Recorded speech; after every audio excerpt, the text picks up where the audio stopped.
Hey everyone, welcome to the Movie Throne. I'm your host, the one and only King freaking Kansas here. Very tired, guys. I'm not gonna lie to you. I watched two back-to-back Sailor Moon related movies. They were about 2 hours and 40 minutes each. Basically, guys, they took an entire season of the show, put it seamlessly together, and released it as a movie. In this case on Netflix. If you guys watched my last Sailor Moon Eternal, I don't know if I call it something else, but it was two parts. Same thing with Sailor Moon Cosmos, which I'm reviewing here. It's season 5 unofficially of Sailor Moon Crystal. And boy, oh boy, was this one a doozy, man. I'm telling you right now, I can say straight off the bat, I like this particular movie way better than the last one. This, I didn't think they could do it. They took it up another notch. They introduced a new villain who had her goals. It's another female. And I'm telling you right now, they threw everything at you from other, you find out there's other Sailor Guardians from other universes that are involved. You had a new trio that was singing this one. They were, whatever, females. And then you find out there's another like Sailor Guardian, but she's kind of like a princess of another universe. I'm telling you, things went bonkers. Even the villain in this one, Shadow Galactia, she apparently was also a Sailor Guardian herself, but wanted power. She brought destruction to planets. She was pretty much the Galactus of the Sailor Moon universe, guys. And I'm telling you right now, the way they reveal her backstory and what her goals are, and I'm telling you, she had her own crew of, I guess, sisters who kind of went after the Guardians there. You had everybody pretty much in here. All the Sailor Guardians that we know, Mars, Mercury, Jupiter, Pluto, Neptune, Saturn, Chibi Moon, Sailor Moon, Uranus, I keep on saying that bad, Pluto, Mars, what do you call it? Chibi Moon, and there was also this little kid that shows up, Chibi, and I'm like, what the hell's going on? There's a lot of time jumping back and forth, but I'll tell you guys right now, I didn't mind at all because it filled in the gaps of this. Yes, there's a lot more talking, but it's necessary. Right off the bat, I guess Tuxedo Mask, Marmu or Mumu or whatever the hell you want to call it. I can't even still pronounce it right here, right near the end of the series here. Ends up getting a job in the States in Harvard or something like that. So he's on the way on his trip. And as they go and they say their goodbyes there, because she's upset. She looks like she's out of it. He ends up getting zapped and turning to dust. I go, you're Stanos, man. What the hell's going on here? The MCU? Sailor Moon style?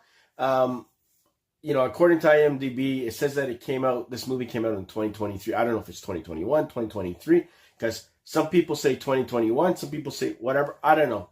You guys will let the king know in the comment section, because I have no clue.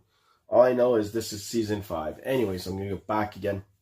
So that's where it kicks off things. And then one by one, the Sailor Scouts, the originals, they're taken out, man. They're like dead. Like, they're losing their bodies and the crystals are being held. This new villain wants to collect all these things to make herself more powerful. She, we find out probably about midway through the thing, is working for someone called Chaos. He's the originator, you know, and stuff. It's cool. We also got the backstory of how all the Guardians were created from this cauldron, I think that's what they called it. And oh my god, man. And this little kid who came back, we don't even know what the hell's going on with her. You even got Chibi Moon with her new 4 scouts that came from the last movie into this. I'm telling you, things went bonkers. You got cats turning into people, dying, people from other planets who are working with this evil person to save themselves, but they don't. I'm telling you, people are getting slaughtered left, right, and center in this one. My kind of movie. It's not for the adults, but yeah, man, they raised it. They went bonkers. Even with Sailor Moon's story there, her inner turmoil, her powers not being enough, and then she realizing that she needs to pretty much, the only way to stop this thing is to basically destroy the cauldron, and that means there's no chance that she's going to get her friends back, and oh my god, and she makes a sacrifice, and then the little kid who comes back, gives her an idea that, oh, this is the only way, you have to do it, it's your own fight. She ends up sacrificing herself, guys, and holy crap, man. Waking up later to her inside this place thinking that she's dead, but she's not. I don't know. She could have been dead. Who knows? In spirit. The backstory of Sailor Moon. We find out that little kid apparently is Sailor Moon, but a higher level, like Sailor Cosmos or something. And she had to go back to kind of like fix things on the right path because she kept on replaying this kind of like the moment of the final scene, but she never had the courage to do so. But she actually convinces her younger self, Sailor Moon, to do what she needs to do to save the planet. So it creates this new little place that everybody can kind of get reborn and stuff. So she kind of confronts Sailor Moon inside the, I guess, cauldron. This new heavenly place with everybody from Tuxedo Mask, the other sailors, the friends they lost along the way and met and all that fun stuff. And I think she gives her a choice of, did you want to stay together or did you want to change things? Like, basically say, I can send you back, recreate everything, start everything from scratch, and you're going to keep on fighting evil and all this stuff. And the way they tied up all the villains from all the seasons together through this chaos thing, and that it's because of her they're there, because with light there has to be darkness, kind of yin-yang kind of thing there going on, but beautifully drawn, beautifully written, music phenomenal. At the beginning they kind of hinted at the old music from the original series, and I'm like, there got to be a reason for this. Why would they play this thing? Anyways, so they choose to go back together. They get a nice little happy reunion. They end up going back to Earth, their spirits and all that stuff, because apparently every crystal belongs to a planet and blah, blah, blah. Anyways, so they go down there. They start living their life. And before you know it, it actually takes you to, I was shocked they did it. And good for her, the creator of Sailor Moon, to take you to the very first episode we got here in the States, or actual season 1, that her brother gives her a kick from behind, and that's how it started, right? And this series, she didn't have a brother. Now she has a brother.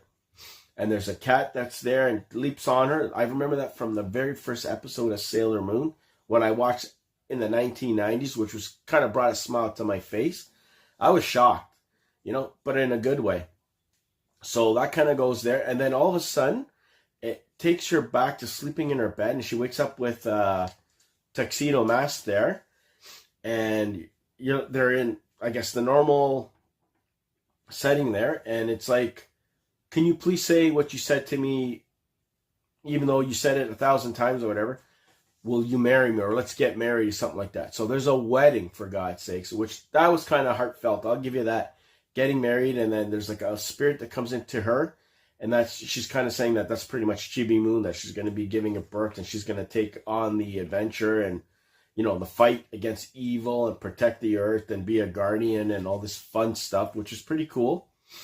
And that kind of happens, and then it fades to black. And then the creator of Sailor Moon, I don't even remember who it is, good on her. She pretty much gave a little love letter, a thank you note to all the Sailor Moon fans that, enjoy your lives and blah, blah, blah. And thank you for pretty much being there. And she'll live in all of us and probably continue to do so, whatever, right? And a nice little letter, and that's how it ends, right? So it was a sweet little way to end the series, and a good way to kind of this almost felt like a prequel to what we got, like Sailor Moon. I guess that's when all the Sailor Moon S and R and Super and all that stuff follows right after, which is pretty cool. So they had a chance to kind of retell the story the way she probably wanted to, and then continue it how she did it. So she kind of pulled a Star Wars, but did a proper job with the prequels. This was kind of like a prequel series, or the origin story, and then to get where we are, because she keeps on getting reincarnated back with all the other people that she cares about and stuff. But yeah, man, I was very thrilled, very pleased, with the ending and whatever. I liked it better than the last movie. Probably the, good one. Still like a couple of seasons, a little bit better than the movies, but the Cosmos, 100%. So I think I blabbed long enough. I gave you my thoughts, guys. You guys go in the comment section below. I don't think I'm going to be covering, as of now, because, never say never, the original Sailor Moon series, like Sailor Moon S, R, Super S, and all this other stuff. I don't know if I'm going to do it because there's another 5 seasons, and I don't know. If I can find it on Netflix somehow, some way, maybe I will. But as for now, I wanted to tackle, Sailor Moon Crystal. I'm glad that I did, because it was 5 seasons of good fun stuff. Let's just say that. Like I said, guilty pleasure of the king. I'm glad I dove back into it after almost, oh my God, 2.5 decades of not watching or even looking towards Sailor Moon, People, if you're the king, you're going to make money. Make a live action movie on this. I'm telling you, people are going to watch it like gangbusters, 100%. Girls, boys, whatever you want. If you're a fan of animation, manga, whatever, the culture, you're going to like it. Anyways, done. That's my official Sailor Moon Cosmos 2-part movie review. I hope you guys liked it. Like, share, and subscribe. Check out my other review, which should be up probably as of this video already yesterday. And of course, seasons 1 to 3 also there. And then don't worry, going to be covering some other stuff on the channel. So calm down. So until next time, be the hell good. Stay off the king's throne. And I'll see you guys where? Right here on YouTube land. See ya, guys.